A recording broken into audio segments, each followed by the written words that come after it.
Assalamualaikum warahmatullahi wabarakatuh. Hey guys, my name is Navira Salsabila and now I want to tell you a story about Prophet Musa. Musa was born at the time of Fir'aun, which was the most politically charged time of the history. The Pharaoh or Fir'aun of Egypt was the dominant power in the land. He was so incredibly powerful that he referred to himself as a god and nobody were able to dispute this. He set up class distinction, divided the people into groups and tribes, and set them against one another. The Jews, the children of Israel, were put at the lowest level of Egyptian society. They were the slaves and servants. The family of Musa was from amongst the children of Israel. A short while before Prophet Musa was born, Fir'aun was told that a boy from the Bani Israel would soon be born and at whose hands Fir'aun's kingdom would be destroyed. On hearing this, the cruel king ordered his soldiers that every male child born to the Bani Israel should be killed. The soldiers of Fir'aun periodically searched the houses of the Israelites so as to carry out Pharaoh's orders.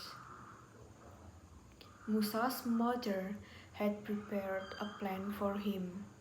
When she heard the approach of the soldiers, she took Musa out in this basket and placed him in the river Nile at behind of her house. In Holy Quran it is mentioned in these words, "So we send this inspiration to the mother of Moses. Suckle thy child, but when thou hast fears about him, cast him into the river, but fear not nor grieve. For we shall restore him to thee, and we shall make him one of our messengers." Quran 28:7.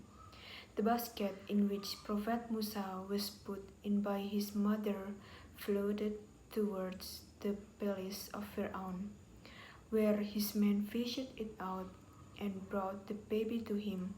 He wanted to kill it immediately, suspecting that it might be a child of the Bani Israel, but his wife Asia, who was a pious woman, stopped him by doing so.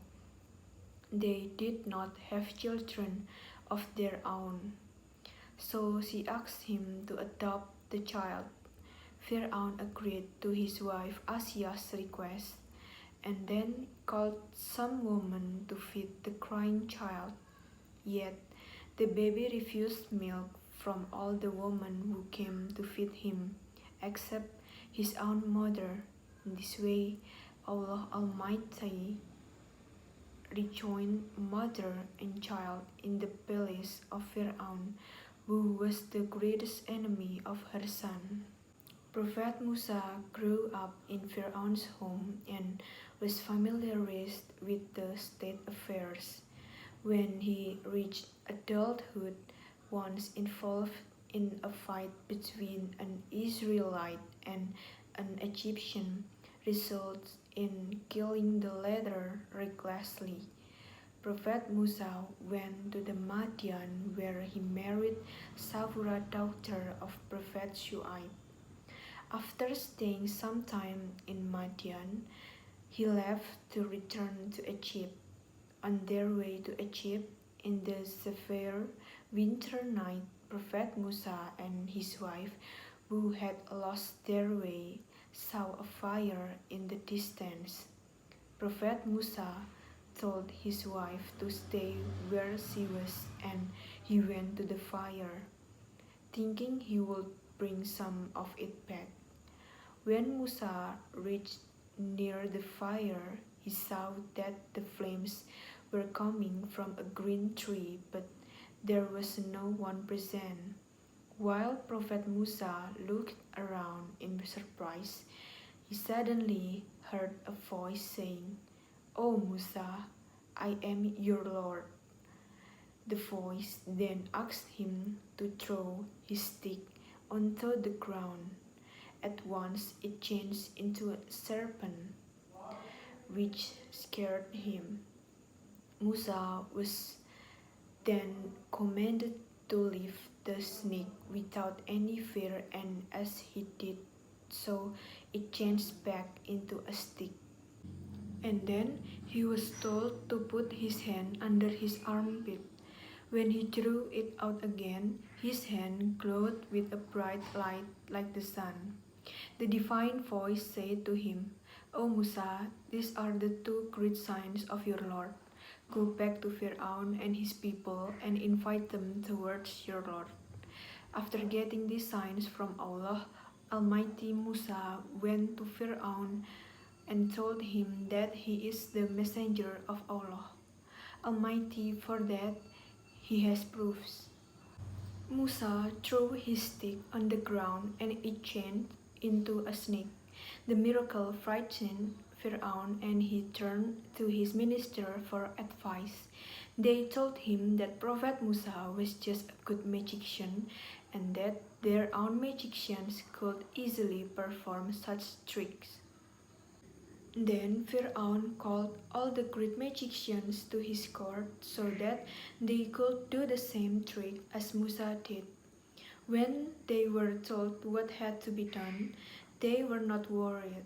They threw pieces of rope on the ground and these cords began to wriggle like snakes. But when Prophet Musa cast his stick down, his serpent ate all the pieces of rope. The magicians immediately realized that this was no magic but a miracle and prostrated, saying, "We believe in the faith of Musa."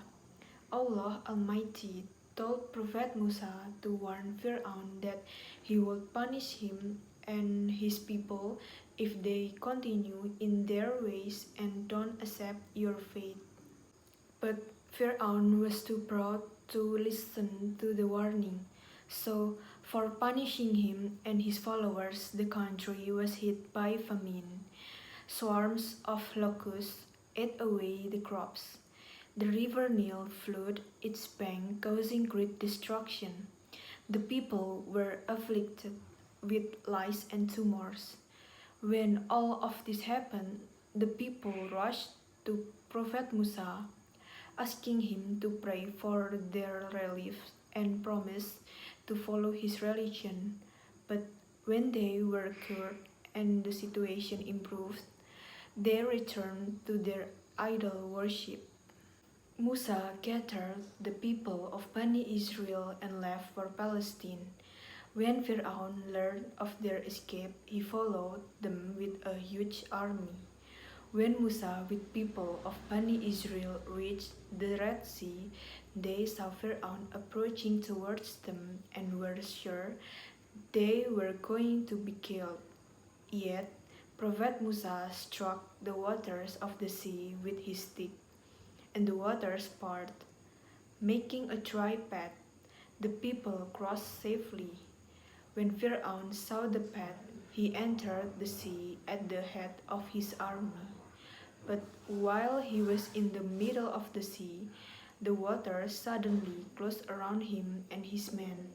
In this way, Pharaoh and his army drowned and died in the river. Thank you for your attention. Wassalamualaikum warahmatullahi wabarakatuh.